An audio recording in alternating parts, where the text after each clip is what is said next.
मार देता है और ना जाने कितनी पीढ़ियों को सवार देता है। शिव भक्ति, भगवान शंकर की भजन, कीर्तन, मंत्र जाप, नाम स्मरण, एक लोटा जल, ये कभी खाली जाने वाला नहीं है। अच्छा, आप एक सरल भाषा में इसको समझें कि यदि आपने एक लोटा जल रोज कहीं प्रतिदिन, जहां पेड़ भी नहीं है, मान लो यहां पौधा भी नहीं है, जहां पर पेड़ भी नहीं है, पौधा भी नहीं है, मान लो, और आपने एक लोटा जल रोज प्रतिदिन एक जगह पर कहीं जमीन पर ले जाकर डालना प्रारंभ करा, रोज डालो, आप थोड़े दिन में क्या पाओगे कि वहां अपने आप कोई ना कोई बीज अंकुरित हो गया। आपने बीज नहीं लगाया, आपने वहां कोई पौधा नहीं लगाया,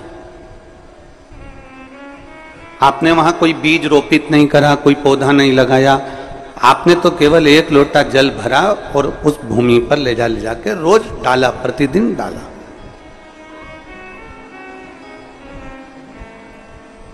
अब प्रतिदिन यदि आपने एक लोटा जल ले जाकर डाला तो वहां अपने आप छोटे छोटे अंकुरित हो जाएंगे, कोई दुर्वा लग जाएगी, घास लग जाएगी, कोई पौधा छोटा छोटा सा दिखने लगेगा। आपने बोया भी नहीं, आपने लगाया, पर वहां अंकुरित हो गया। एक लोटा जल यदि प्रतिदिन कहीं ले जाकर डालोगे भी तो वहां कुछ ना कुछ अंकुरित हो ही जाता है और वहां कुछ ना कुछ पौधा लग ही जाता है। उसी तरह एक लोटा जल जब मेरे महादेव के ऊपर चढ़ाओगे तो कुछ ना कुछ अंकुरित हो ही जाएगा, उसका फल खाली नहीं जाता।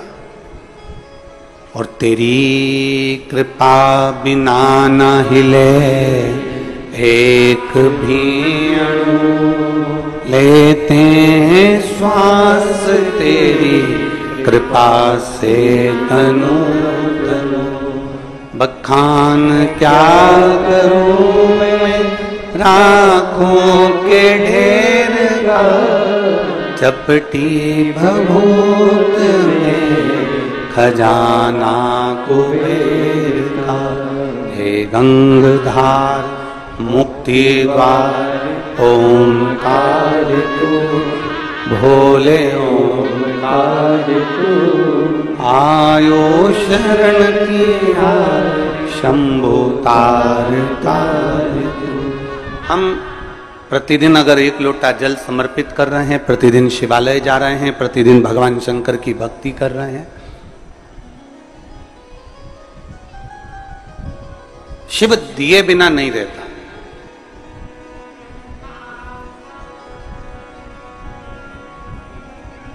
शरीर का सबसे सुंदर आभूषण कौन सा है?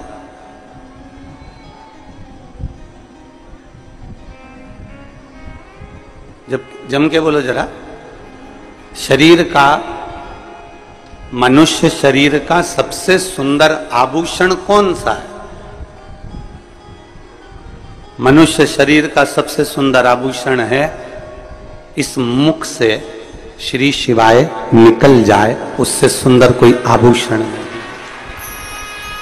इस मुख से पंचाक्षर मंत्र नमः शिवाय निकल जाए, षडाक्षर मंत्र ओम नमः शिवाय निकल जाए, राम नाम कृष्ण नाम निकल जाए, इससे सुंदर कोई आभूषण नहीं, कोई आभूषण नहीं।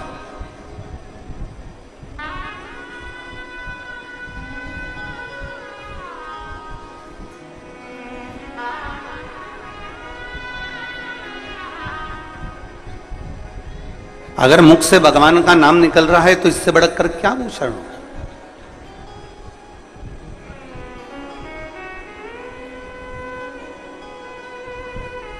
कई लोग कथा को दोष देते हैं कि हम कथा में गए थे, हमारा मंगलसूत्र चले गया। कई लोग कथा को दोष देते हैं कि हम कथा में गए थे तो हमारी चेन चली गई।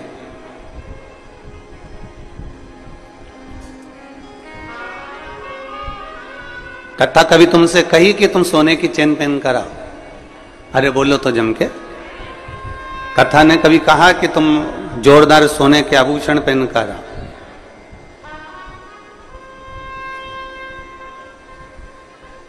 किसी ने कहा कि हमारी चेन चली गई, कोई कहे मंगलसूत्र चले गया, कोई के बैग चले गया, कोई कहे मोबाइल चले गया, पर आज तक ऐसा नहीं मिला जिसने कहा कि कथा सुनते सुनते मेरा दिल चले गया,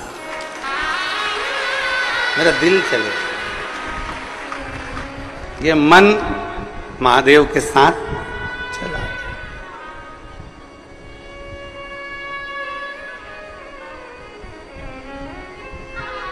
दोष अगर लगाना ही है ना, तो तुमको ये दोष लगाना चाहिए कि कथा में मेरा महादेव के साथ मन चलेगा। दोष भी लगाओ तो अच्छा लगाओ, क्या मोबाइल का दोष लगा? पहले के समय में मोबाइल नीचे गिरता था तो उसकी बैटरी बाहर आ जाती थी। अरे बोलो तो जम के, सही है कि गलत है? आज के समय में मोबाइल नीचे गिर जाता है तो जान बाहर आ जाती है। पहले तो केवल बैटरी बाहर आती थी, आजकल तो हृदय बाहर आ जाता। मेरा इतना मोबाइल महंगा और गिर गया और उसका इतना नुकसान हो गया, अब मालूम पड़े कि जान बाहर आ। दोषी लगाना है तो चेन चली गई, मंगलसूत्र चले गया, बैग चले गया, सामान चले गया। अगर दोषी लगाना है तो कभी कभी दोष ऐसा भी लगाया करो कि मैं कथा में, जिस दिन से मैं कथा सुन रही हूँ, 1999 से सुन रही हूँ, चाहे 2000 से सुन रही हूँ, चाहे मैं जब भी कथा को श्रवण कर रही हूँ, जब से मैंने कथा सुनना प्रारंभ करी तब से मेरा मन भोलेनाथ में चला गया। इससे बढ़कर कोई पूंजी मेरे पास नहीं। मेरा हृदय चला गया, मेरा दिल चले गया।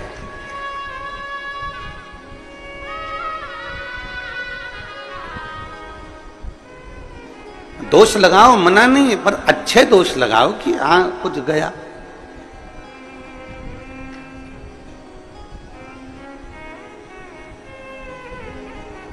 भक्ति,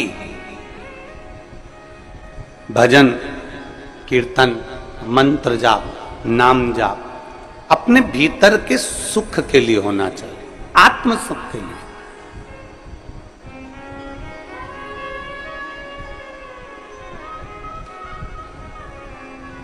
और जब हमारे आत्म सुख का हम विषय देखें, आप में से कोई लोग ऐसे भी बैठे होंगे जो कपड़े सिलते होंगे, कोई दर्जी भी बैठे होंगे जो सिलाई करते होंगे, कहीं मेरी जीजियाँ भी कोई ब्लाउज सिल लेती हैं, लहंगा सिल लेती हैं, साड़ी सिल का फाल पीको कर लेती हैं, वो भी बैठी होंगी। बहुत सारे लोग बैठे। हम जहाँ वहाँ रहते थे नमक चौराहे पर, तो वहाँ हमारे घर के 3 घर छोड़ के 2-3 टेलरों की दुकान थी, दर्जियों की दुकान 2-3।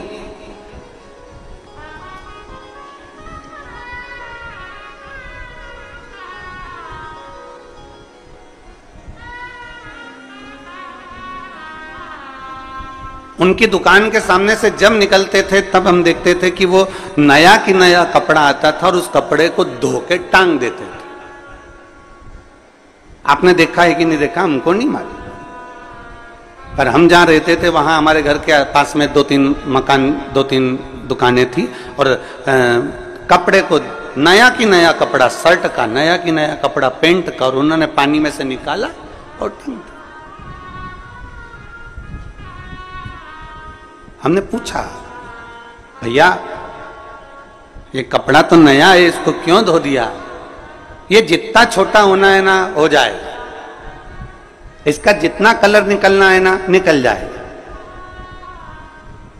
और कलर निकल गया और छोटा हो गया, उसके बाद अगर हम इसको बनाएंगे ना तो फिर ये छोटा नहीं हो। इसको धो के टांग दिया, फिर ये ना छोटा होगा ना इसका कलर निकले। बस यही वेद व्यास जी कहते हैं, जैसे कपड़े वाला कपड़ा सिलने से पहले उसको धोकर टांग देता है कि इसका कलर नहीं निकले, ये कपड़ा छोटा ना हो, उसी तरह भगवान जन्म देने के बाद आपको शिव महापुराण की कथा में धोकर परमात्मा के चरणों में टांग देता है। परमात्मा के चरणों में ले जाकर गुरु आपको बिठा देता है। पहले सत्संग में, भजन में, कीर्तन में, शिव पुराण में आपको बाल्टी में, मतलब इस सत्संग रूपी अमृत में आपको धो देता है और धोने के बाद परमात्मा के पास में छोड़ देता है। फिर उसको मालूम है कि ये छोटा नहीं होगा, छोटा मतलब अहंकार, काम, आसक्ति, वासना, तृष्णा में ये जाएगा नहीं, निचोड़ेगा नहीं, और इसका कलर नहीं जाएगा। कलर से मतलब है कि जो अंदर इसके रंग भरा गया भगवान की भक्ति का, इसके अंदर जो रंग भरा गया राम नाम, कृष्ण नाम का, इसके अंदर जो रंग भरा गया भगवान की अविरल भक्ति का, फिर वो मिटने वाला नहीं है।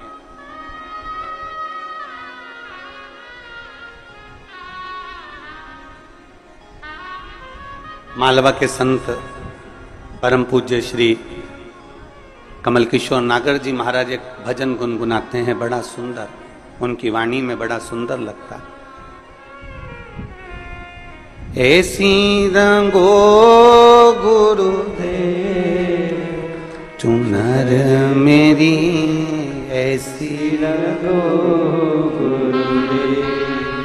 अब वो चुंदड़ी में रंग ऐसा रंग जाए कि फिर वो जिंदगी भर छूटे, जीवन भर नहीं छूटना चाहिए।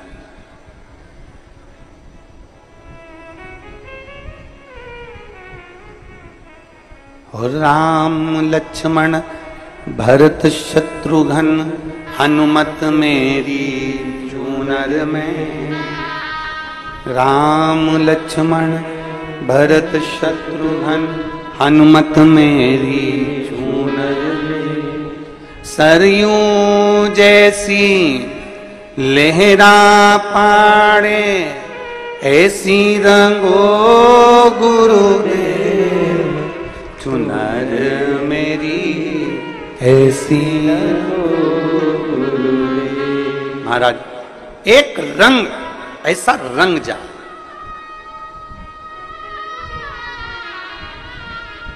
और वो रंग साधारण नहीं होना चाहिए। थोड़ी सी धुलाई में अगर रंग निकल जाए तो क्या मतलब था? किसी ने तुमसे कहा क्या होता है शिव जी को जल चढ़ाने से, क्या होता है शंकर जी का जल पीने से, क्या होता है भगवान शंकर की भक्ति करने से, मतलब उतने में तुम्हारा रंग छूट जाए तो बड़ी बेकार बात। कोई तुमको बार बार कह रहा है कि बेलपत्री खाने से क्या होगा, जल चढ़ाने से क्या होगा, शिवलिंग पर जल चढ़ाकर पीने से क्या होगा, कोई ने कहा और तुम्हारा रंग छूट गया, शिव भक्ति छूट गई, तो व्यर्थ है तुम्हारा भजन, व्यर्थ है तुम्हारा कीर्तन, व्यर्थ है नाम।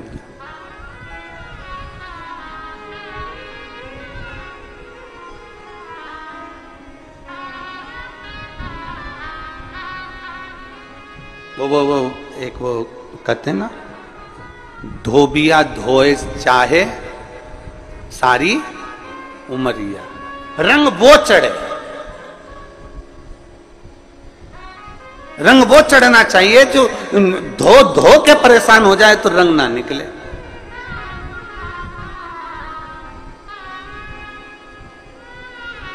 कपड़ा थोड़ा सा सस्ता रोए बार बार और महंगा रोए एक बार। कपड़ा अगर जोरदार लिया है ना तो उसका कलर नहीं निकलेगा, और अगर कपड़ा ऐसा ही ले लिया तुमने कि हाँ साहब हमें तो दे दो, हमें तो मेहमानी में देना है, हमें तो चढ़ाना है, जैसे कई माताएं होती है ना जब भागवत सुनने जाती हैं, अब यहाँ शिव पुराण पे तो कोई साड़ी वाड़ी का तो कोई क्रम ही नहीं रहता, माँ तो शंकर भगवान की कथा में कहाँ साड़ी वाड़ी का लफड़ा। भागवत जी में जब साड़ी चढ़ती है तो माताएं पहले घर में जो साड़ी आती है उस साड़ी में से सबसे अच्छी साड़ी होती है तो सास खुद रख लेती है, और अच्छी होती है तो बेटी को दे देती है, और थोड़ी सी वैसी होगी तो बहू को दे देगी, और अगर थोड़ी बहुत भी गड़बड़ निकली तो पैक करके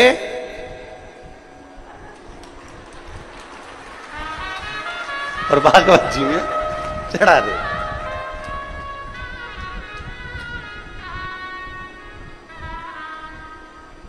अब इनने बड़े जोरदार पल्लू मल्लू लेके साड़ी चढ़ा तो दी, पर इनके ध्यान में नहीं आया कि तुम इतनी जोरदार जोरदार पहने तो पंडित जी की लुगाई क्या कम पहने। अब तुम सोचो कि भाई अब अच्छी थी रख ली, गड़बड़ थी बेटी को दे दी, और गड़बड़ थी बहू को दे दी, और गड़बड़ थी तो पैक करके, अरे बच गई रे भागवत गीता। और बचने के बाद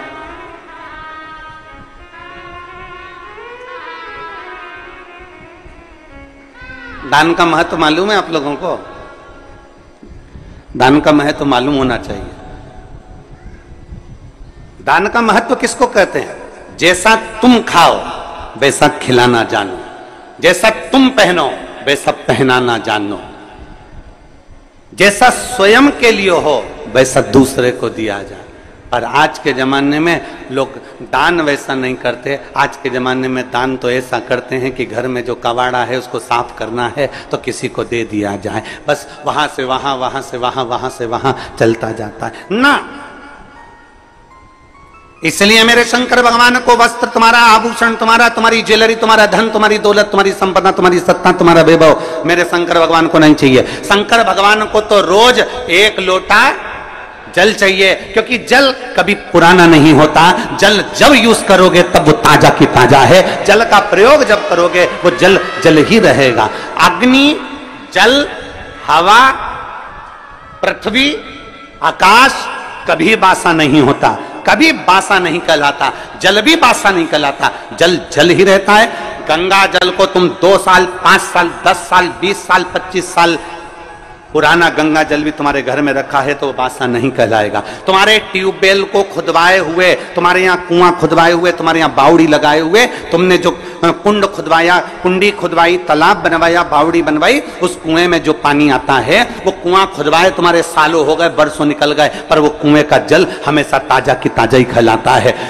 कभी भी पृथ्वी बासी नहीं कहलाती, हवा बासी नहीं कहलाती, जल बासी नहीं कहलाता, अग्नि बासी नहीं कहलाता, आकाश बासी नहीं कहलाता। ये सब ताजे की ताजे हैं। इसका प्रयोग जब करोगे, तुम्हारे शरीर में ऑक्सीजन की कमी हो रही है, तुमने तुरंत वायु का प्रयोग करा, ताजा की ताजा है। शिव जी को तुमने जल चढ़ाया, जैसा भी तुम्हारे घर में जल था, जिस भाव में तुम्हारे यहाँ रखा हुआ था, जैसा रखा हुआ था वैसा एक लोटा लेकर शिव जी के पास पहुंच गए। शंकर भगवान ने ये नहीं कहा कि जल बासी है कि ताजा है। दुनिया के लोगों को तुम्हारा लोटा काला दिख रहा है, क्योंकि तांबे का लोटा काला जल्दी हो जाता है। दुनिया के लोग कह देंगे बताओ कैसी है, एक लोटा लेकर आती है वो भी गंदा की गंदा है, काला की काला है। परमात्मा तुम्हारे लोटे को कभी नहीं देखता, परमात्मा ये शरीर कभी नहीं देखता, परमात्मा उसका अंदर का जल देखता है, परमात्मा इस शरीर के अंदर का मन देखता है। वो जल देखता है और मन देखता है, उसे लोटे से कोई मतलब नहीं, उसे शरीर से मतलब नहीं कि तुम कितने सुंदर हो। उसको शरीर से मतलब नहीं कि तुम्हारी सुंदरता कितनी है, तुम कौन हो, उसको शरीर से कोई। तुम कितने करोड़पति हो, कितने अरबपति हो, कितने वैभवपति हो, तुम दुनिया के कितने बड़े भी करोड़पति बन जाओ, पर कितने बड़े भी सेठ बन जाओ, शंकर भगवान रहते हैं शमशान में, जहां सबकी शान सम है, उसका नाम सम शान है, वहां सब बराबर हैं। पैसे वाला व्यक्ति मरकर जाता है वो भी राख का ढेर बन जाता है, और गरीब व्यक्ति मरकर जाता है वो भी राख का ढेर बन जाता है। पैसे वाला जाता है तो वो भी सफेद चादर में जाता है, गरीब जाता है वो भी सफेद चादर में जाता है। पैसे वाला जाता है वो भी बांस पर बांबू पर जाता है, गरीब भी जाता है तो बांस पर बांबू पर जाता है। अमीर भी जाएगा तो कंधे पर जाएगा, भले उसके यहाँ कितनी भी BMW खड़ी हो, भले उसके घर में कितनी बड़ी बड़ी गाड़ियां खड़ी हो, कितने बड़े बड़े भी उसके पास में ड्राइवर खड़े हों, पर आखिरी सवारी तो कंधा ही होता है। चाहे वो पैसे वाला मरे चाहे गरीब मरे, गाड़ियां सब दरवाजे पर खड़ी की खड़ी रह जाती है। अंत समय परमात्मा के द्वार पर जाना पड़ता है।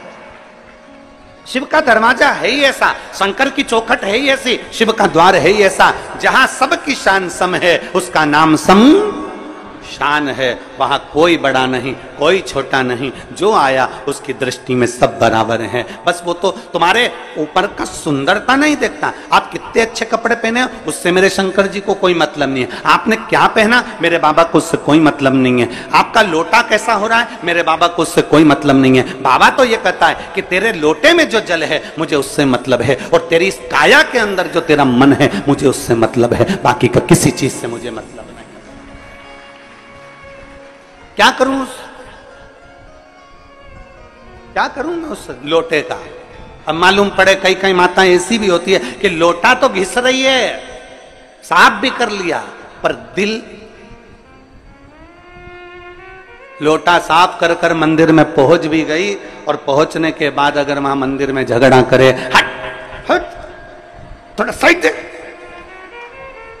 मैं नहीं चढ़ाऊं जल। बेलपत्ती चढ़ाई, इतनी देर में दूसरी उठा के ले गई, तो आंखें बंद करी थी और गुस्से में लाल हो गई, मेरी बेलपत्ती कौन ले गया? आसपास देखा, अब बता, लोटा तो तूने बहुत घिसा था पर दिल नहीं घिस पाई। अरे सोचना था तेरे को, हो सकता है तुझसे ज्यादा जरूरत किसी दूसरे को तेरी बेलपत्री की थी, इसलिए लेकर चली।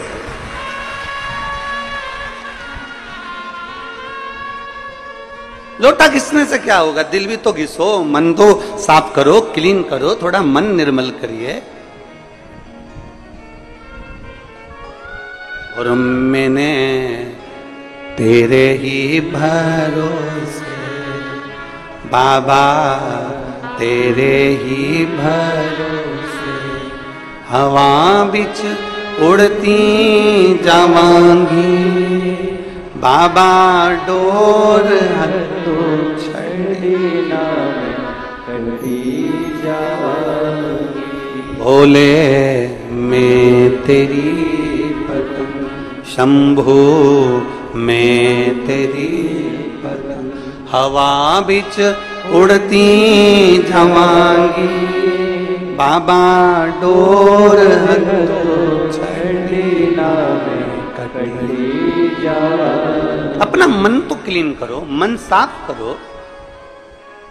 जरूर तुम्हारे शरीर से परमात्मा को कोई मतलब नहीं है, कोई मतलब, क्योंकि परमात्मा के पास में शरीर जाता ही नहीं है।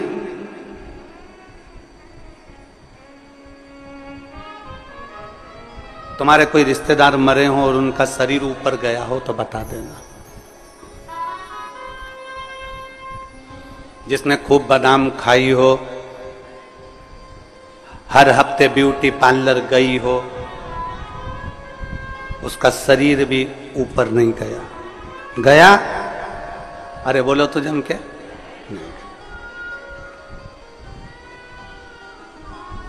नहीं। शरीर से मतलब ही नहीं उसको, कि तुम्हारा शरीर तुम कितना सुंदर रख रहे हो, उससे कोई मतलब नहीं है। उसको तो मतलब है निर्मल मन सो मोहि पावा, मोहि छल छिद्र कपट ना भावा।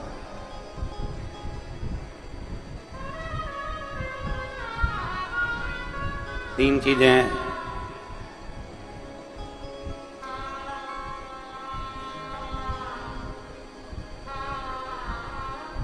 तीन चीजें,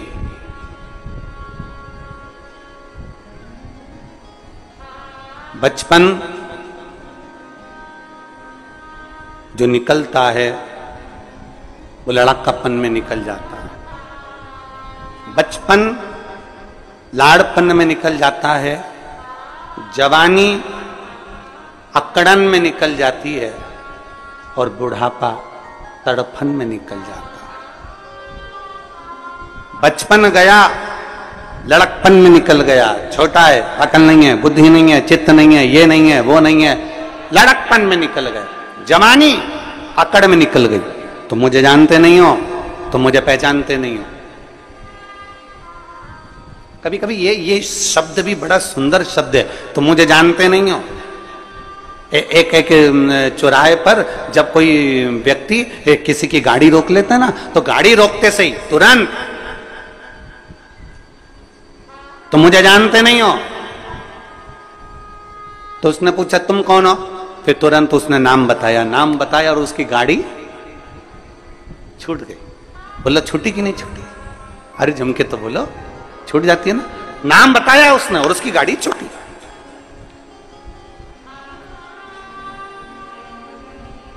डॉक्टर को दिखाने जाओ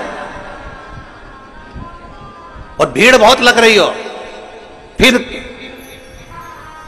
नंबर देने वाले से कहे तुम हमें जानते नहीं हो, फिर नाम बताया, नंबर जल्दी लगा कि नहीं लगा?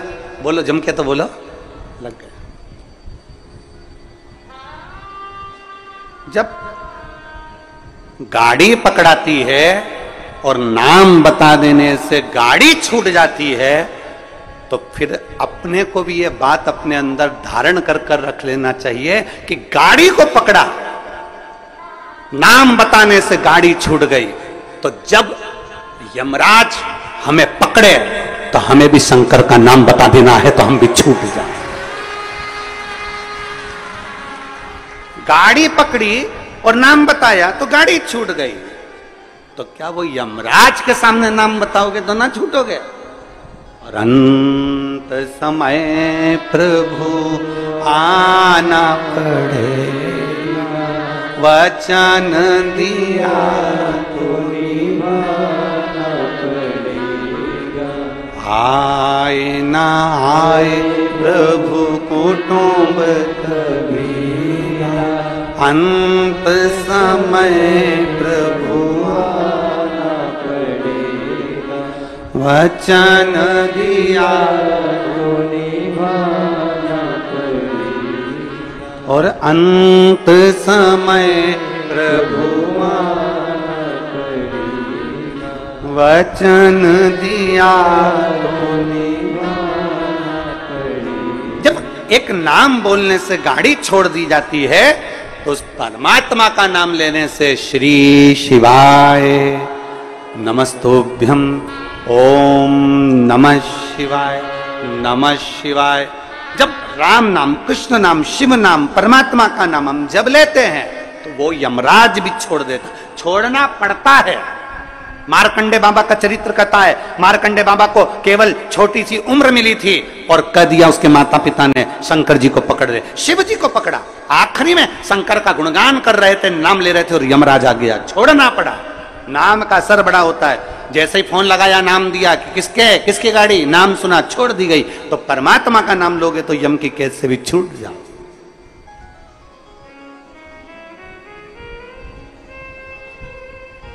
बस नाम की मूलता को पहचान।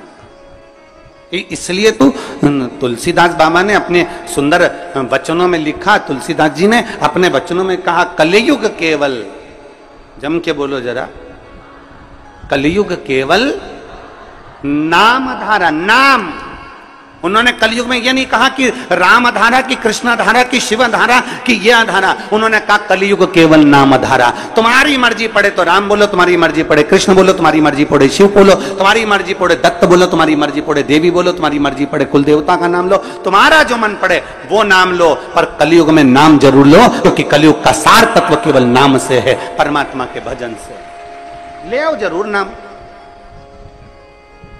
अब आप और हम नाम का लेते, कहा थे?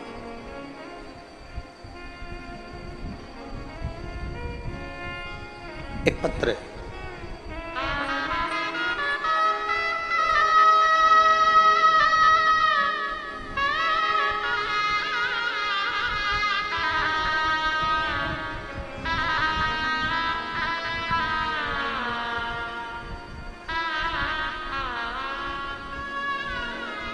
मेरा नाम विमलेश पांडे, मैं कस्बा बेबर की रहने वाली हूँ, जिला मैनपुरी, उत्तर प्रदेश की हूँ। मेरा मोबाइल नंबर ये है, कहीं बैठी हो तो हाथ हिला सकती हैं। मेरा नाम विमलेश पांडे, मैं कस्बा बेबर की रहने वाली हूँ, जिला मैनपुरी, उत्तर प्रदेश।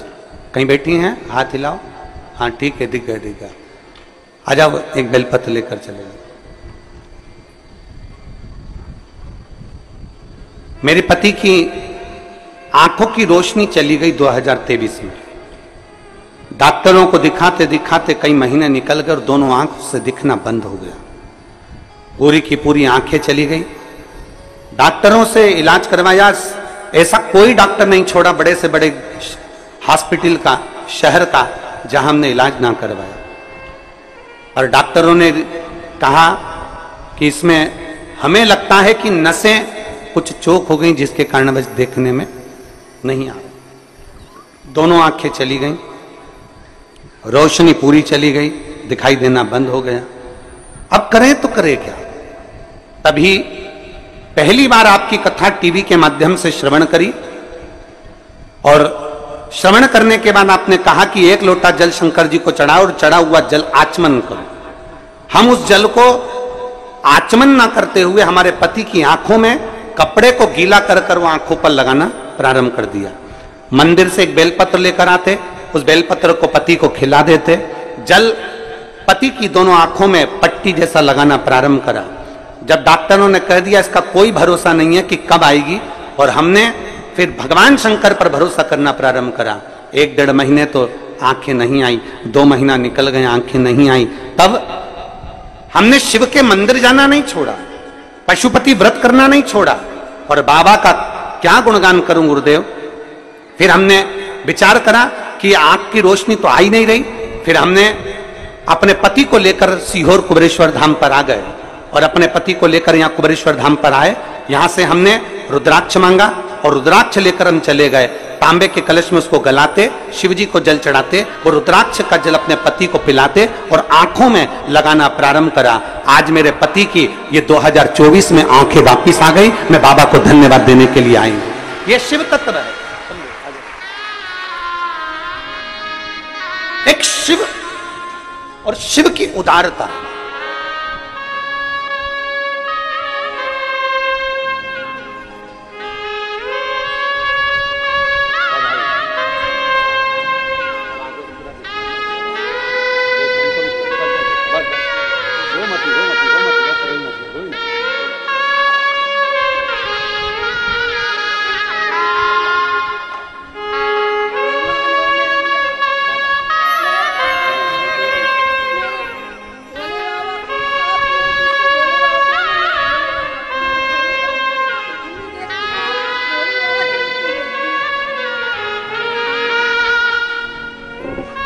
शिव तत्व।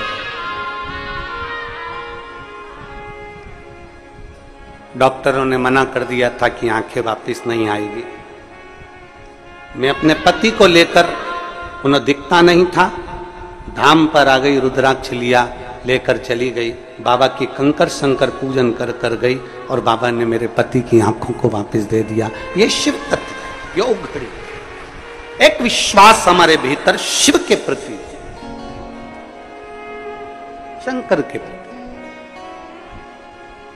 आप सीहोर वाले महाराज जी से मिलने के लिए नहीं आए हो, ना सीहोर वाले महाराज से आपका कोई रिश्ता है, ना संबंध।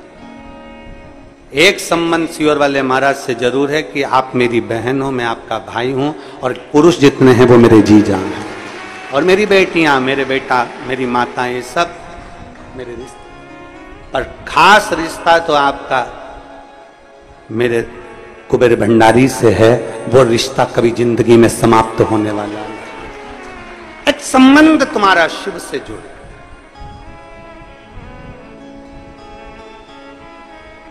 आश्रित हो तो परमात्मा पर, किसी दूसरे पर आश्रित नहीं होना।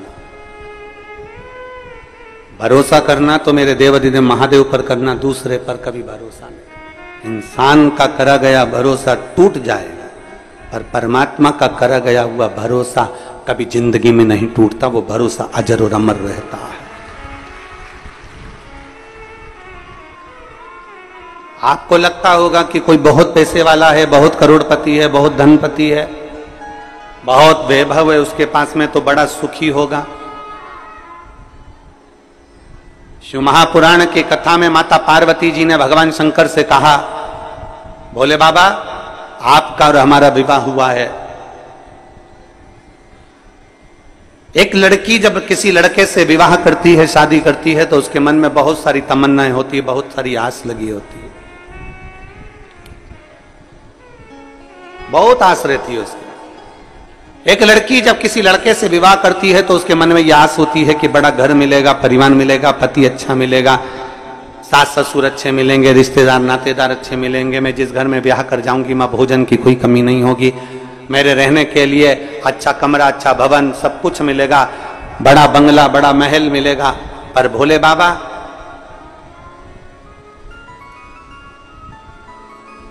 आपकी अर्धांगिनी माता पार्वती जी करें, आपकी अर्धांगिनी विवाह कर कर आई, नंदी पर चढ़कर अपने पिता का सारा ठाट छोड़कर, हिमालय राज का पूरा वैभव छोड़कर, हिमालय राज का पूरा ठाट छोड़कर, हिमालय राज के घर की पूरी पूंजी छोड़कर, हिमालय राज के घर का पूरा वैभव छोड़कर, ये बेटी हिमालय राज की आपके साथ में विवाह कर कर यहां आई। पर आपके यहां तो कोई ठाट है ही नहीं, आपके यहां तो कोई सुविधा है ही नहीं, आपके यहां तो यही शमशान पड़ा हुआ है, खुली जमीन पड़ी हुई है, बस जहां कैलाश पड़ा हुआ है, पूरे कैलाश में जहां चाहो वहां रह लो, किसी कंदरा में प्रवेश कर जाओ, किसी गुफा में जाकर भोजन कर लो, कंदमूल फल मिल जाए तो पा लीजिए और आराम से अपना आनंद पाइए। पूछा मेरे भोलेनाथ ने, पार्वती क्या चाहती हो, तुम चाहती क्या हो? पार्वती जी ने कहा, प्रभु कोई सुविधा तो होना चाहिए ना।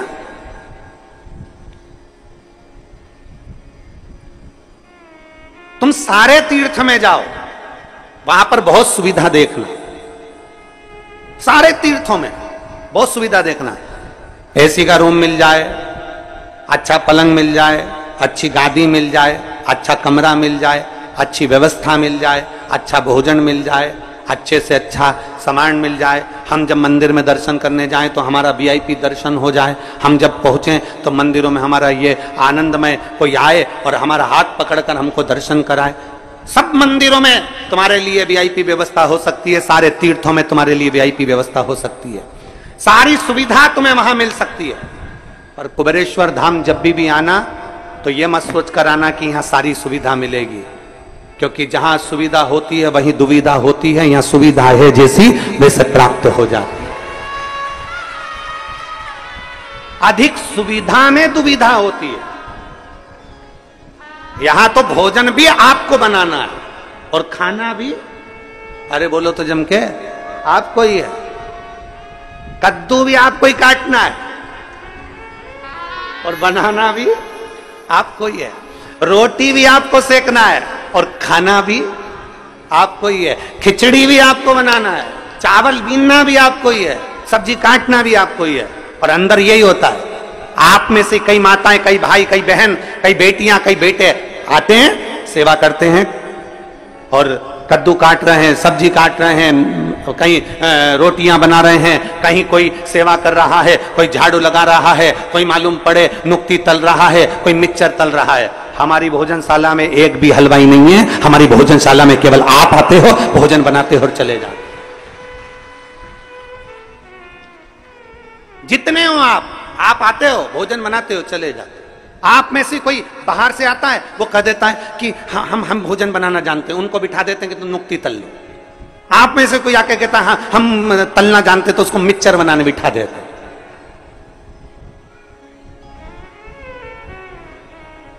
हम तो बाबा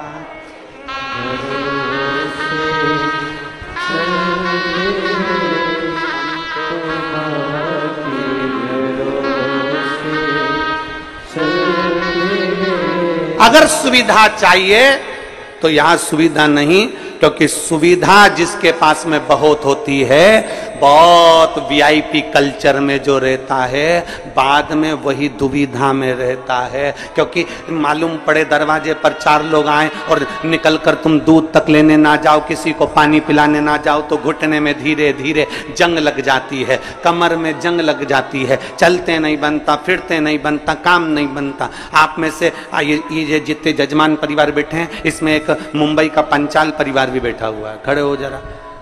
ये दोनों ऐसे जजमान हैं कि जब से कुबेरेश्वर बाबा के धाम से जुड़े हैं, एक भी कथा ऐसी नहीं निकली जिसमें ये यजमान नहीं बने कुबेरेश्वर धाम के। और इन दोनों की आदत ऐसी है कि जैसे ही श्री शिवाय नमस्तुभ्यम बोलने का नंबर आएगा, ये दोनों जमीन पर बैठ जाएंगे और बाबा से विनती एक ही चीज की करते हैं, अगली कथा जब भी हो, बस बाबा अगला जजमान फिर तुझे बनाना। ये सोफे पर बैठ के, पलंग पे बैठकर श्री शिवाय नमस्तुभ्यम बोलते ही नहीं है, ये दोनों नीचे बैठेंगे जमीन, दोनों जमीन पर। दोनों के पांव में प्रॉब्लम है, दोनों के पांव में दिक्कत। पर जितनी देर 5 बार, हम 7 बार जो हम श्री शिवाय नमस्तुभ्यम व्यासपीठ से बोलते हैं, तब ये कहीं पर खड़े भी होते हैं ना, तो जमीन पर बैठ के बोलना चालू कर देते हैं। तो हमने इनसे एक दो बार पूछा भी, तुमको मिलता क्या ऐसा? तो क्या इस भूमि में कुछ चुंबक है, नीचे बैठकर जब बोला जाता है और बाबा से मांगा जाता है तो वो वापस खींच कर बुला लेता है। चुंबक। देखिए, ये मुंबई से आते हैं, हर कथा में जजमान बन जाते, हर कथा, प्रत्येक।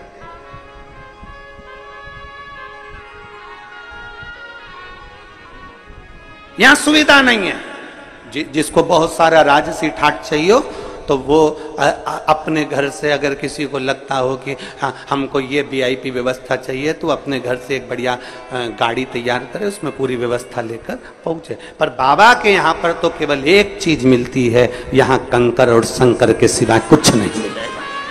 केवल कंकर शंकर, केवल कंकर शंकर। जमीन पर सोगे, अपनी पन्नी बिछाओ, अपनी दरी बिछाओ, अपना ओढ़ो, अपना सो, क्योंकि आपका अपना ये कथा का पंडाल नहीं होता, ये कथा का पंडाल नहीं है। जब आप बाबा के धाम पर कथा सुनने के लिए आते हो तो हम तो ये मानते हैं कि जैसे कोई पूर्व के समय में तीर्थ करने जाते थे, अपनी दरी, अपना सामान, अपना बर्तन लेकर जाते थे और बैठकर तीर्थ करते थे, बस बाबा के धाम में वैसे आओ, अपना तीर्थ करो, अपना आनंद करो, बाबा से गुणगान गाओ और बाबा से प्रार्थना करो और चले जाओ। फिर वो धीरे धीरे धीरे धीरे धीरे धीरे तुमको कैसे बुलाएगा, कितने ठाठ से बुलाएगा, ये उसके ऊपर निर्भर कर। कितने ठाठ से बुलाएगा ये उसके, जैसे भी आदरणीय विधायक महोदय कह रहे थे, पहले हम आए ट्रेन से, ऑटो से, फिर बस से, फिर गाड़ी से, फिर बाबा ने कृपा कर बुलाया। ये शिव भक्ति है। वो कैसे बुलाएगा वो आपके ऊपर निर्भर करता। आप में से कई माताएं ऐसी बैठी है जो एक बार नहीं कई बार बाबा के धाम आ चुकी, हर 2-3 महीने में आ जाती, हर 1 महीने में पहुंच जाती, बाबा के धाम पर आकर अपनी सेवा करी, चाकरी करी, झाड़ू लगाया, पोछा लगाया, बर्तन भांडा साफ करा और बाबा से विनती करी, हम तो बाबा के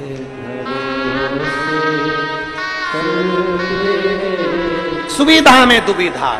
आप जितनी सुविधा में रहोगे उतने दुविधा में रहोगे, जितनी सुविधा में रहोगे। तुम देखो जितनी सुविधा में तुम रह रहे हो, एसी का रूम, डनलप का गद्दा, वीआईपी ट्रीटमेंट में रह रहे हो, उसके बाद में भी कमर में दर्द है, सारे डॉक्टरों का वीआईपी इलाज चल रहा है तो भी तकलीफ पे तकलीफ चल रही है, मतलब सुविधा में दुविधा है। और जिसको सुविधा में दुविधा लग रही है उसको स्मरण करना चाहिए कि आओ बाबा के धाम, थोड़ी मेहनत करो, थोड़ा परिश्रम करो, मेहनत। और जब हम बाबा के धाम में आकर थोड़ा सा परिश्रम करते हैं, बाबा से अपने दिल की बात कहीं बैठकर 108 बार श्री शिवा नमस्तुभ्यम जब हम कहते हैं, बाबा उसको स्वीकार कर लेता। एक पत्र है,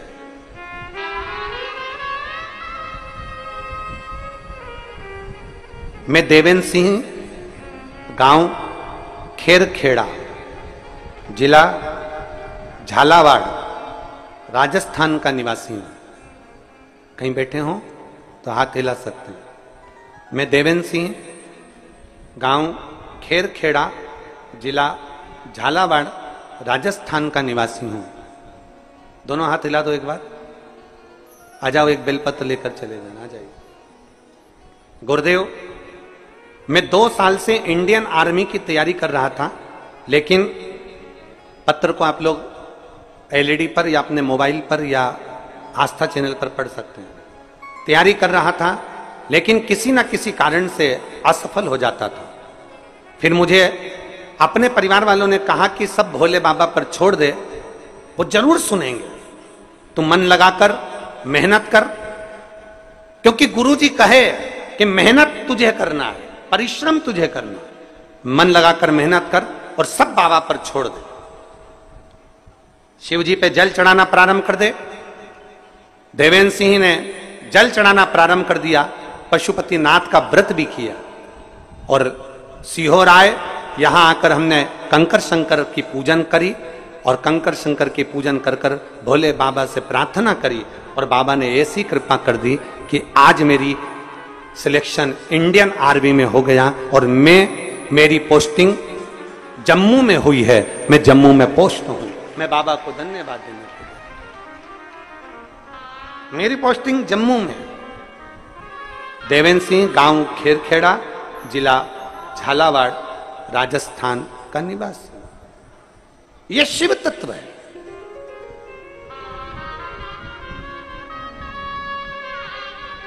बस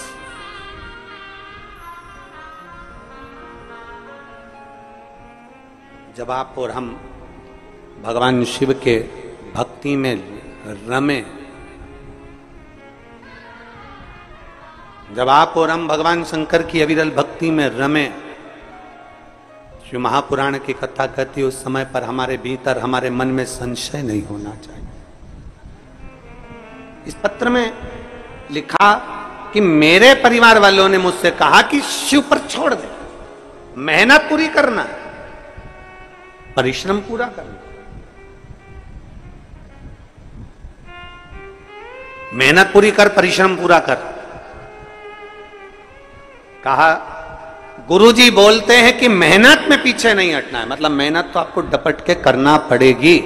और फिर निवेदन है जो हमने परसों की कथा में कहा था, खांसी हमें चली है तो खांसना हमें पड़ेगा, छींक हमें आई है तो छींकना हमें पड़ेगा, कष्ट हमें आया है तो भोगना हमें पड़ेगा। उसी तरह आपको अगर दुख है तो मेरे बाबा का गुणगान भी आपको करना पड़ेगा, आपकी मेहनत के साथ करना पड़ेगा, आपके परिश्रम के साथ।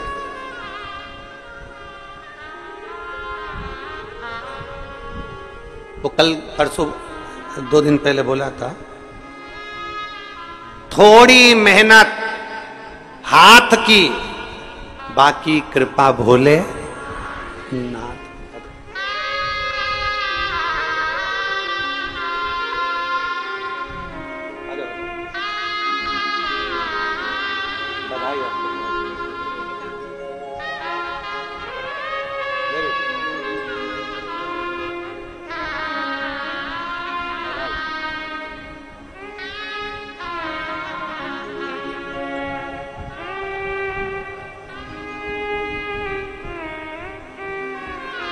एक शिव के प्रति भरोसा, थोड़ी मेहनत हाथ की, बाकी कृपा भोले नाथ। मेहनत करो, परिश्रम, पीछे नहीं हटना। कोई तुमसे कह दे कि तेरे बस का नहीं है, कोई तुमसे कह दे कि तू नहीं कर सकता, कोई कह दे तुमसे कि तेरी गवर्नमेंट जॉब नहीं लगेगी, कोई तुमसे कह दे कि तेरा इंटरव्यू में तू पास नहीं होगा, कोई तुमसे कह दे कि तू इस सब्जेक्ट में नहीं निकल सकता, कोई तुमसे कह दे कि तू सीए नहीं बन सकता, तब उसको एक बार शिव महापुराण की कथा सुनने का मौका देना और उससे कहना कि इतनी मेहनत कर, दुनिया की चुनौती को अपने दिल में रख और चुनौती को दिल में रखकर उसको उस मेहनत के बल पर आगे बढ़कर नौकरी लगाकर अपनी मेहनत कर। कैसे नहीं होगा जी, कैसे नहीं? हार किसकी होती है? जो मेहनत ही नहीं करता। हार किसकी है? जो मेहनत ही नहीं करता। दुकान खोल कर बैठ गया, उसके बाद मन ही नहीं लग रहा क्योंकि इसमें व्यापार अच्छा नहीं चलेगा, व्यापार अच्छा नहीं चल रहा, व्यापार अच्छा नहीं चल रहा, क्योंकि तेरी रुचि नहीं है ना, तो उसमें संघर्ष ही नहीं कर रहा, तो उसमें मेहनत ही नहीं कर रहा।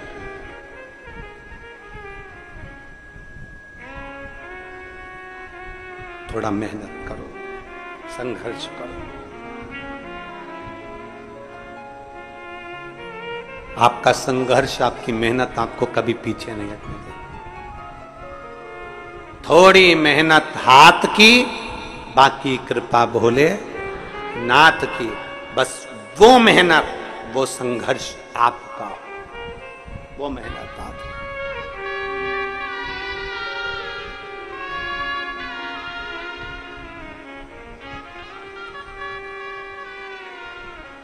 और महाराज जब हम पूर्ण भरोसे के साथ में देवाधिदेव महादेव की भक्ति में रम जाते हैं, पूर्ण भरोसे के साथ, हम पूर्ण विश्वास के साथ में भगवान शंकर की अविरल भक्ति में जब हम रमते हैं, हमारे ऊपर शिव की दृष्टि पड़ती ही है, शंकर की दृष्टि पड़ेगी।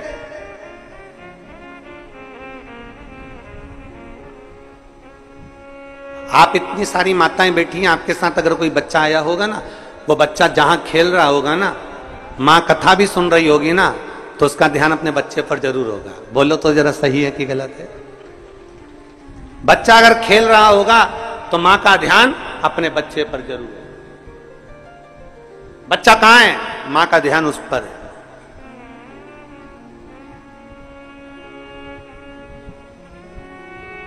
अपने बच्चे पर मां का ध्यान बना रहता है, अपने बच्चे पर पिता का ध्यान बना रहता है, उसी तरह एक लोटा जल चढ़ाने वाले पर मेरे शंकर का ध्यान बना रहता है, बना रहता है। आप शिव के मंदिर में एक लोटा जल चढ़ाने जा रहे हो, शंकर का ध्यान आप पर है, भगवान शंकर का ध्यान आप पर। आप शिव कथा सुन रहे हो, भगवान शंकर का ध्यान आप पर है। सबसे बड़ी भक्ति कौन सी है? मां शबरी अम्बा ने पूछ लिया राम जी से, नवदा भक्ति में सर्वश्रेष्ठ भक्ति कौन सी, नवदा भक्ति में सबसे प्रबल भक्ति कौन सी, नवदा भक्ति में सबसे श्रेष्ठ भक्ति कौन सी है? तो भगवान राम ने कह दिया श्रवणम। नवदा भक्ति में सबसे बड़ी भक्ति है भगवान की कथा को सुनना। जब हम कथा सुनते हैं, परमात्मा कानों के रास्ते से दिल में जाकर बैठ जाता है, हमारा विश्वास पक्का हो जाता है और हमारा दुख अपने आप मिट जाता है। श्रवणम सबसे प्रबल भक्ति है, श्रवणम सारी भक्तियों में श्रेष्ठ भक्ति है। श्रवण करना, सुन लेना। और आज के जमाने में सुनने का ही तो आदत नहीं है महाराज। आज के जमाने में सास कहती है हम किसी की नहीं सुनेंगे, बहू कह देती है हम भी किसी की नहीं सुनेंगे, बेटा कह देता है मैं किसी की नहीं सुनूंगा, बाप कह देता है मैं किसी की नहीं सुनूंगा, भाई कह देता है मैं किसी की नहीं सुनूंगा, पोता पोती कह देते हैं हम किसी की नहीं सुनेंगे। तो क्या सीओर वाला महाराज सुनेगा?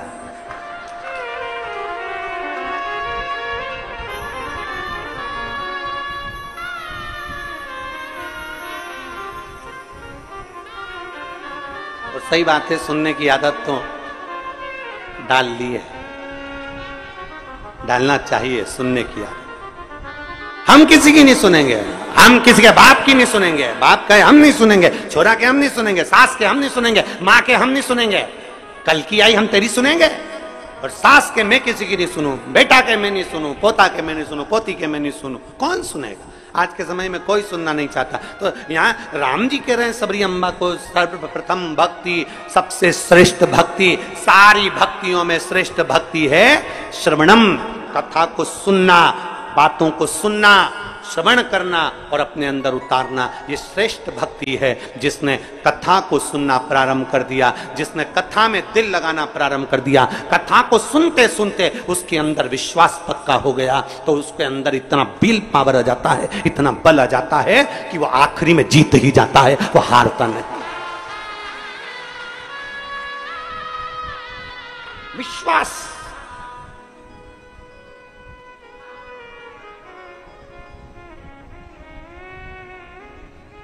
सुनो। और बहुत अच्छा लगता है। देखिए, सुनने में जो सुख है ना, वो कहीं सुख नहीं है। श्रवण करने अंदर विश्वास की जागरूकता उत्पन्न होती है। और हम तो साधुवाद देते हैं, कई कई कथाएं जब कहीं जाते हैं, कोई बुलाता है और वहां जब कथाओं में पहुंचते हैं तो इतना शोरगुल होता है, उस कथाओं में इतना शोरगुल होता है। जब कोई बुलाता है हम कथा में जाएं तो इतना शोरगुल होता है। पर आप लोगों को मैं नमन करता हूं कि लाखों की भीड़ आती है। अभी भी देख लो, 1 2 3 पंडाल खच भरे, उसके बाद भी एक सुई भी गिर जाए तो मालूम पड़ जाए, इतने साइलेंट होकर आप लोग कथा को श्रवण करते, इतने साइलेंट होकर आप कथा का रसपान ग्रहण करते हो, इतने एकदम शांत, एकदम शांत। श्रवणम, सुनो।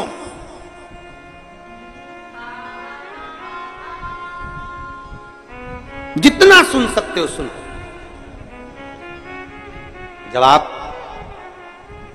सावन के महीने में 2 लोटा जल महादेव जी को चढ़ाने के लिए जाओ,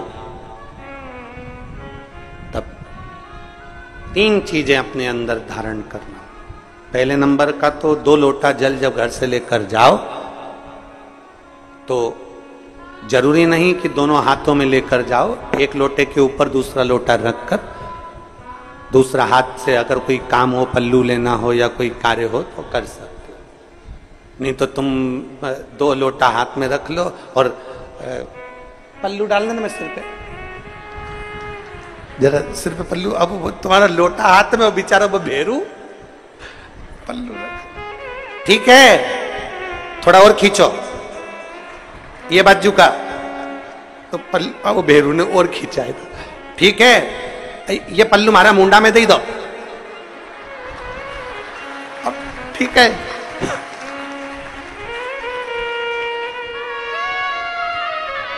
और थोड़ी दूर चली और याद आ गया, ओ बाप, इतने में भेरू ने कहा क्या हो गया, क्या हुआ? वो हमारे फूल माला की पन्नी तो वहीं रह गई, जरा उठाओ, उठाओ जरा, ये ले, कमर में खोसी दो, कमर में खोसी दो, कमर में पन्नी।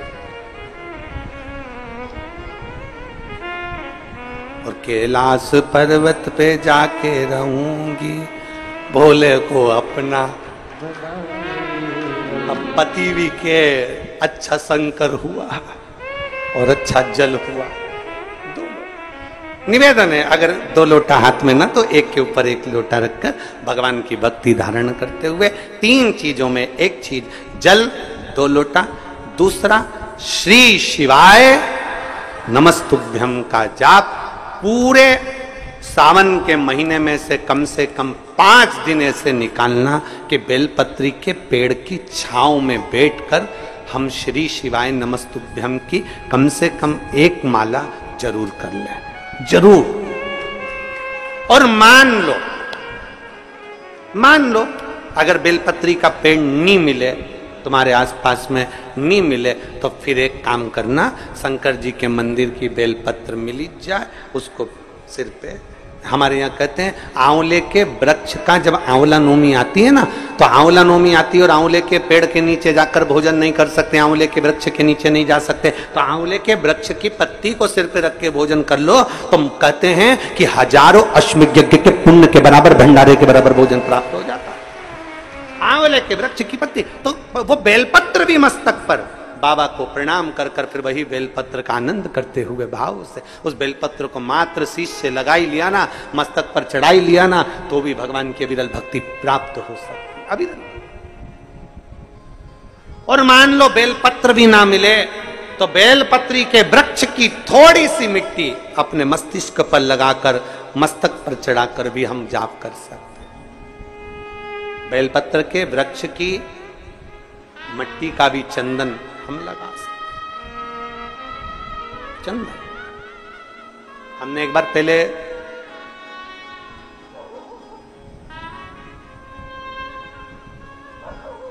दो 2019 में एक बात कही थी, आपके स्मरण में है कि नहीं वो पता नहीं हमको, पर हमने कहा था कि मान लो यदि कोई बहुत ज्यादा कार्य अटक रहा हो, बहुत ज्यादा कार्य अगर अड़ रहा हो, तो बेलपत्री के वृक्ष के नीचे की मिट्टी का भी अगर तिलक रोज लगाकर आप अपने कार्य के प्रति जाओगे, तो 15 या 20 दिन में या 1 महीने में वो कार्य पूर्ण होता ही है। बेलपत्री के वृक्ष की मिट्टी चंदन के बराबर,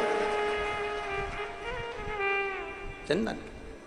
3 कार्य में से एक कार्य बाबा को 2 लोटा जल, दूसरा कार्य बेलपत्री के वृक्ष के नीचे बैठकर भगवान शिव की मंत्र जाप करना, और तीसरा कार्य सावन के महीने में प्रयास करना कि एक वृक्ष बेलपत्री का जरूर लगाना जो वृक्ष बढ़ सके और आने वाली पीढ़ी के लिए आनंद करे। बेलपत्र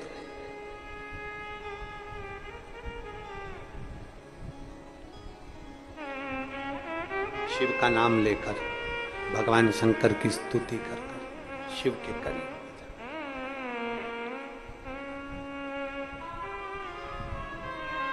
शिव को समर्पित कर,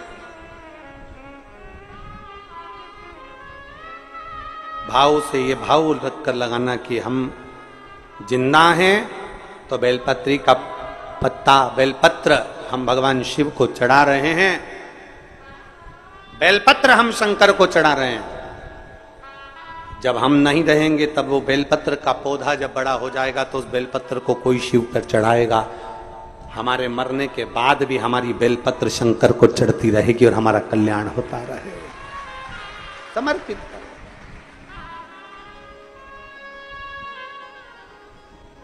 बाबा को समर्पित। 3 चीजें, एक सावन के महीने में 2 लोटा, जम के बोलो जरा, जल, सारी समस्या का हल।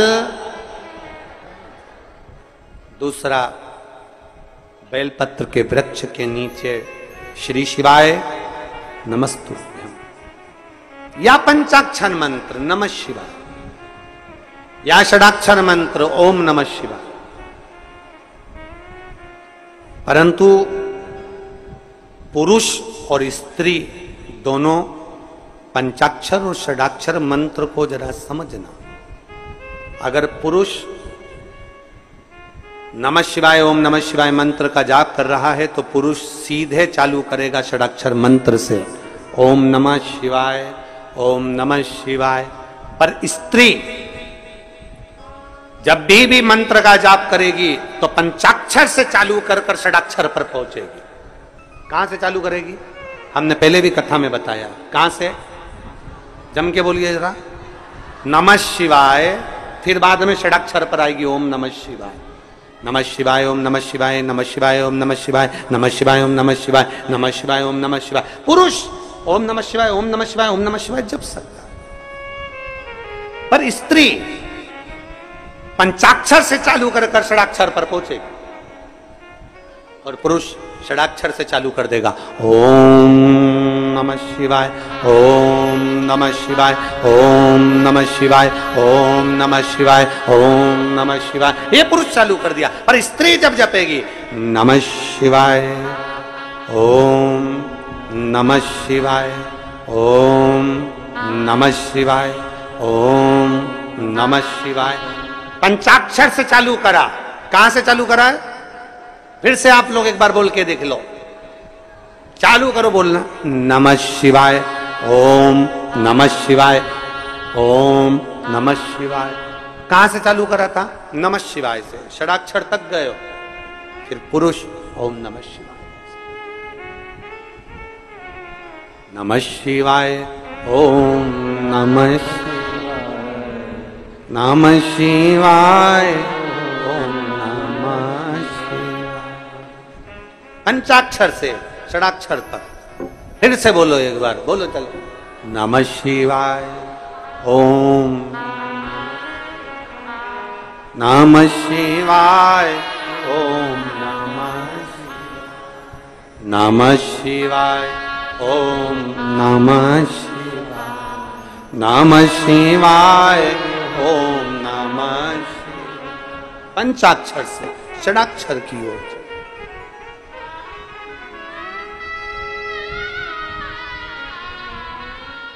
पार्वती मैया शिव जी के साथ में विराजी,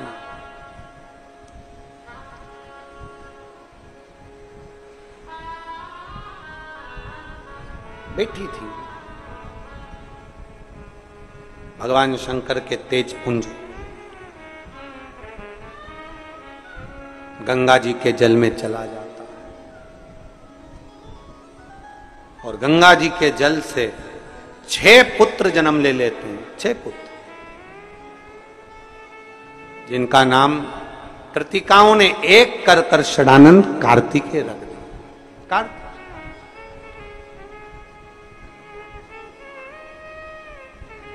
षडानंद कार्तिकेय जी जब माता पार्वती जी के पास में आए और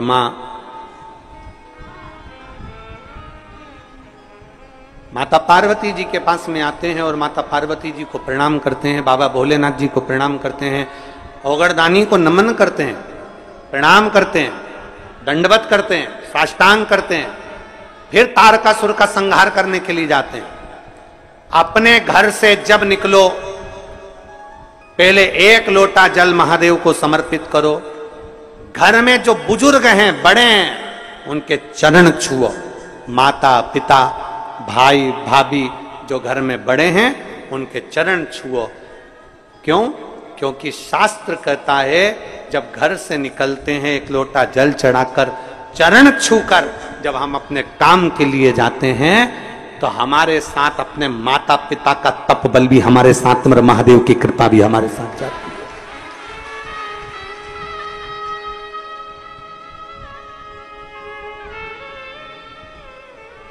तप बल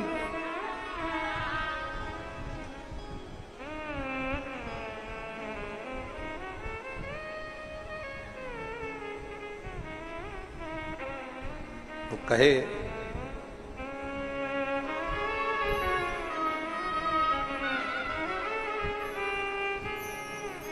महाराज,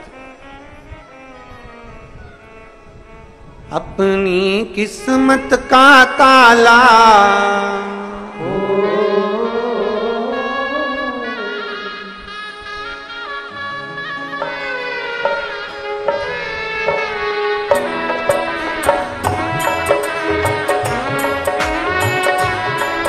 बड़े भाव से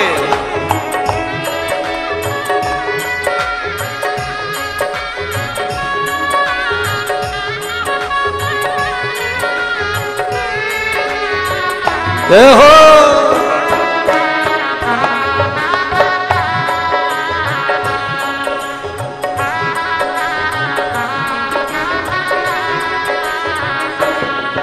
अपनी किस्मत का ताला तुम खोलते चलो, अपनी किस्मत का ताला तुम खोलते चलो। श्री शिवाय नमस्तुभ्यं तुम बोलते चलो, श्री शिवाय। ओ श्री शिवाय नमस्तुभ्यं तुम बोलते चलो,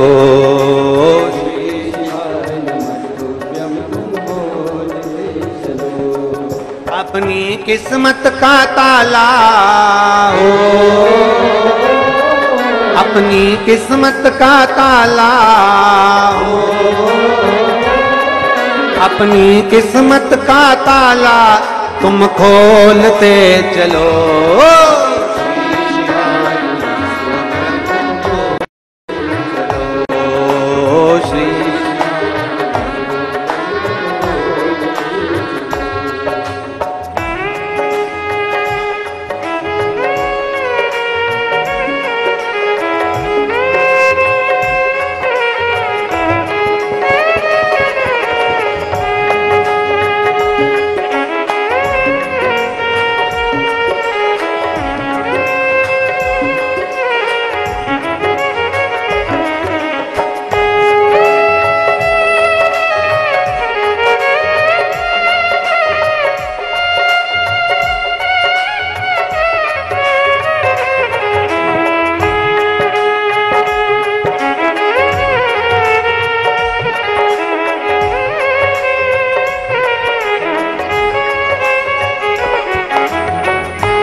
सच्चा दरबार लगा है, ये भोले की महफिल है। नैनों को डमरू वाले का हो, नैनों को काशी वाले का हो, नैनों को डमरू वाले का दीदार चाहिए। वो काशी रहने वाला वो लगा के चाहिए, वो काशी रहने वाला वो लगा के चाहिए।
कुछ कमी न अरमानों की, तेरे दिल दीवानों की, तेरे दिल दीवानों की।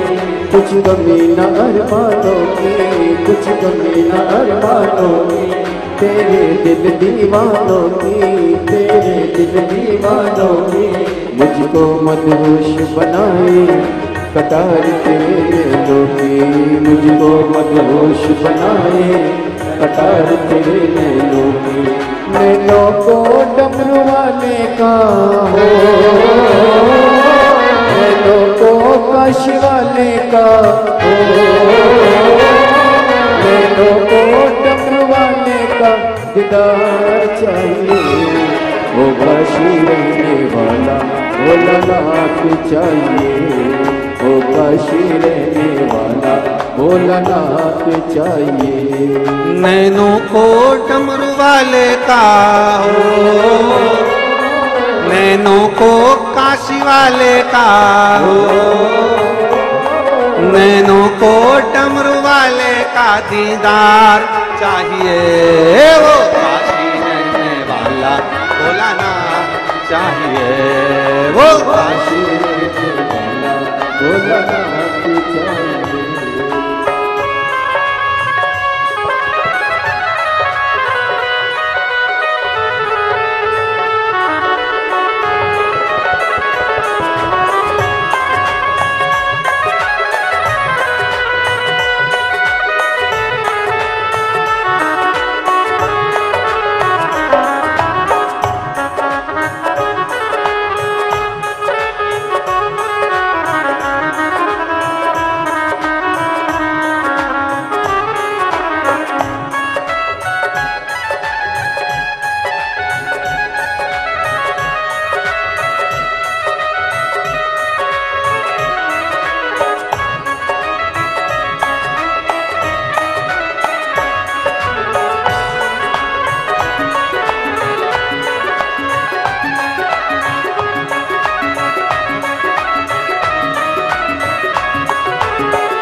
तुम जिगरी दिल वाले हो, तुम जिगरी दिल वाले हो, भक्तों के तुम प्यारे हो, भक्तों के तुम प्यारे हो, तुम जिगरी दिल वाले हो, तुम जिगरी दिल वाले हो।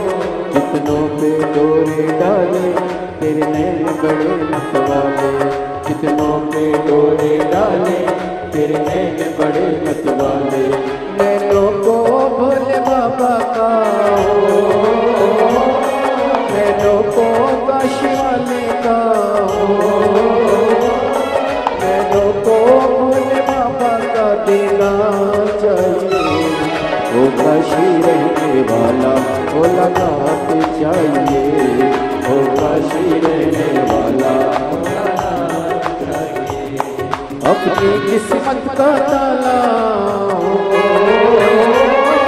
अपनी किस्मत का ताला तुम बोलते चलो, श्री शिवाय नमस्तुभ्यं तुम बोलते चलो, श्री शिवाय नमस्तुभ्यं तुम बोलते चलो।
बड़ा मुश्किल है, समझाना बड़ा मुश्किल है, आखिर वो दर्द दिल है, आखिर वो दर्द दिल है।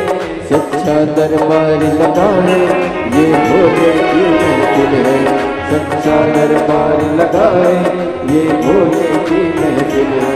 नैनों को डमरू वाले का हो, नैनों को काशी वाले का नैनों को डमरू वाले का दीदार चाहिए। वो काशी रहने वाला भोला नाथ चाहिए, वो काशी रहने वाला भोला नाथ चाहिए। नैनों को काशी वाले का, नैनों को डमरू वाले का,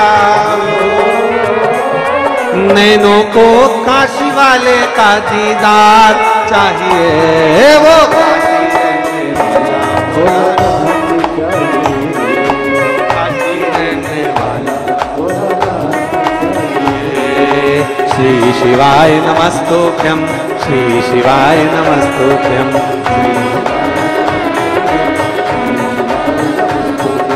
श्री शिवाय नमस्तुभ्यं, श्री शिवाय नमस्तुभ्यं। अपनी किस्मत का ताला हो, अपनी किस्मत का ताला हो, अपनी किस्मत का ताला तुम खोलते चलो। श्री शिवाय नमस्तुभ्यं, तुम खोलते चलो। श्री शिवाय नमस्तुभ्यं, श्री शिवाय नमस्तुभ्यं, तुम बोलते चलो। श्री शिवाय हार अपने स्थान पर बैठकर भगवान शिव जी से अपने मन की बात बड़े भाव के साथ दिल से प्रार्थना करिए, भाव से बाबा से विनय करिए, निवेदन करिए। देवाधिदेव महादेव स्वीकार करें। जहां जगह मिले वहां बैठकर भगवान शिव से अपने मन की बात बड़े भाव के साथ दिल से करें।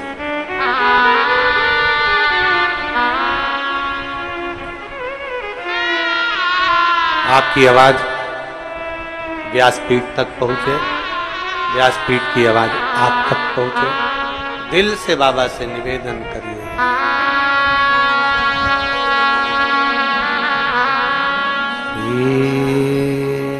शिवाय नमस्तु,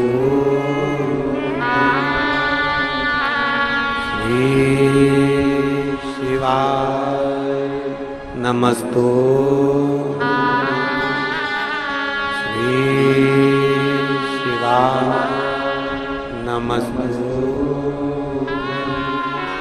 श्री शिवाय नमस्तु, श्री शिवाय नमस्तु। भोला सब दुख काटो, ओ सब दुख काटो। शिव शंकर जपू तेरी माला, भोले बाबा जपू तेरी माला। भोला सब दुख काटो, ओ भोला सब दुख काटो। वेश है मंगल मंगलकारी, वेश है मंगल मंगलकारी। शमशान वासी हमारा, शमशान वासी हमारा। ओ भोला सब दुख काटो, ओ भोला सब दुख काटो। भगवान शिव की कथा कहती है, देवाधिदेव महादेव का संवाद कहता है। शरणानंद कार्तिकेय जी अपने माता पिता को प्रणाम कर कर तारकासुर का संहार करने के लिए। तारकासुर असुर है पर उसका हृदय शिव में रमा। हमने एक बात पहले कही थी कथा के अंतर्गत कि शंकर का कोई द्रोही नहीं, मेरे शिव जी का कोई दुश्मन नहीं।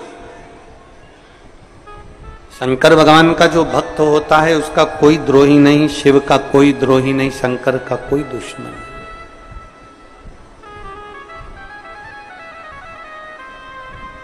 कौन द्रोही होगा? क्योंकि तारकासुर ने मांगा क्या था? तारकासुर ने मांगा था केवल ब्रह्मदेव से वर मांगा कि मुझे वर दीजिए, कि वर ऐसा दीजिए कि मैं अगर मरूं तो शंकर जी के पुत्र के द्वारा, शिव जी के बेटे के द्वारा मेरे प्राण छूटे। क्योंकि तारकासुर जानता था कि भोलेनाथ सती माता के बाद में विवाह नहीं करना चाहते थे, और मैं चाहता हूं कि मेरा बाबा विवाह जरूर करे।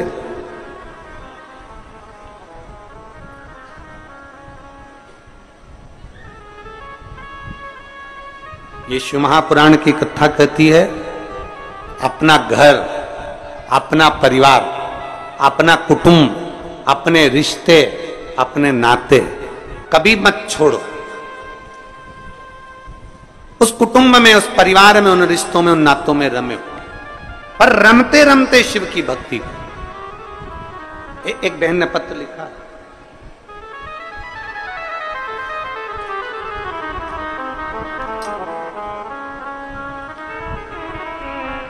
मैं नेहा सोनू सोनी, निवासी झोटपाड़ा, जयपुर, राजस्थान की रहने वाली हूं। कहीं बैठी हो तो हाथ हिला सकती हूं। मैं नेहा सोनू सोनी, निवासी झोटपाड़ा, जयपुर, राजस्थान की निवासी हूं। कहीं बैठी हो तो हाथ हिला सकती हूं अगर कहीं बैठी हो। आप ही है, बच्चा आया है साथ में, ले आओ उन दोनों को यहां लिया। मेरा मोबाइल नंबर ये है। मैं भोले बाबा का क्या गुणगान करूं गुरुदेव। मेरी शादी को हमने इंतजार करा कि संतान अब होगी, 1 साल, 2 साल, 3 साल, 4 साल, 5 साल, 6 साल, 7 साल, 8 साल, ऐसे इंतजार करते रहे, पर संतान का सुख नहीं हुआ। संतान की सुख की प्राप्ति नहीं हुई, क्योंकि डॉक्टरों के हिसाब से मैं कभी मां नहीं बन सकती थी, क्योंकि मेरी ट्यूब ब्लॉक थी, और डॉक्टर ने कह दिया था कि तुम कभी संतान प्राप्त नहीं कर सकती, आपके यहां औलाद नहीं हो सकती, क्योंकि आपकी ट्यूब ब्लॉक है, आप कभी मां नहीं बन सकती हो। फिर एक दिन मेरी मौसी ने मुझे बताया कि आस्था चैनल पर कोई प्रदीप मिश्रा जी हैं, उनकी कथा आती है। फिर मैंने कथा सुनना प्रारंभ करी, और फरवरी 2022 में मैंने कथा सुनी, और 13 जुलाई 2022 को हम पहली बार गुरु पूर्णिमा महोत्सव के समय पर सीहोर में आए। 2022 में जब हम सीहोर आए, यहां कंकर शंकर पूजन कर गए, और रोजाना शंकर जी को 1 लोटा जल चढ़ाना चालू करा। सफेद आंकड़े की जड़ को हमने बांधा, लेकिन हमें कोई फायदा नहीं हुआ। तब मैं फिर वापिस आपकी कथा पर भरोसा कर 8 नवंबर 2022 को फिर सीहोर आ गई। हमने बाबा का दरवाजा नहीं छोड़ा। एक बार काम नहीं हुआ, दूसरी बार फिर हम नवंबर के महीने में आ गए, और यहां से हम रुद्राक्ष लेकर चले गए। रुद्राक्ष का जल तांबे के कलश में गलाकर पीना प्रारंभ करा, और जुलाई 2023 को फिर वापिस हम सीहोर आ गए। नवंबर में आए, फिर हम 2023 में फिर सीहोर आ गए जुलाई के महीने में। अब की बार में जब सीहोर आई तो मैंने बाबा के कंकर बीने, और कंकर बीन कर उसकी पूजन करी। पहले हम 1 कंकर की पूजन कर गए, फिर आपने जो 5 कंकर का वर्णन करा, उस 5 कंकर को बीन कर पूजन करी, बाबा से विनती करी, 1 लोटा जल बाबा को चढ़ाना चालू करा। और फिर हम कोटा में, जब आप कथा में कहते हो कि एक दिन पंडाल में अगर बैठकर आपने कथा सुनी है तो उसका फल जरूर मिलेगा, हमने हमारे पति से कहकर कोटा में जब आपकी कथा हो रही थी तो हम कथा सुनने के लिए 1 दिन के लिए गए, और कोटा की कथा में कथा सुनी, और बाबा से विनती करी, मैं 2 बार आपके सीहोर होकर आ गई हूं, मैं 2 बार आपकी जड़ बांध चुकी हूं, कुछ भी करो पर मेरे यहां संतान देना। मैं 2 बार सीहोर आ गई, 2 बार मैंने जड़ बांध ली, 2 बार पशुपति व्रत कर ली है, आप नहीं सुनोगे तो आप सीहोर वाले महाराज की तो सुनोगे, मेरी गोदी भर दो ना बाबा। और बाबा ने ऐसी कृपा कर दी, 26 मई 2024 को मेरे घर में 2 बच्चों ने जन्म लिया, एक बेटा और एक बेटी ने जन्म लिया। मैं बाबा की कृपा से लिया। 26 मई 2024 को मेरे यहां बाबा की कृपा से 2 बच्चों ने जन्म लिया। मैं बाबा के धाम लेकर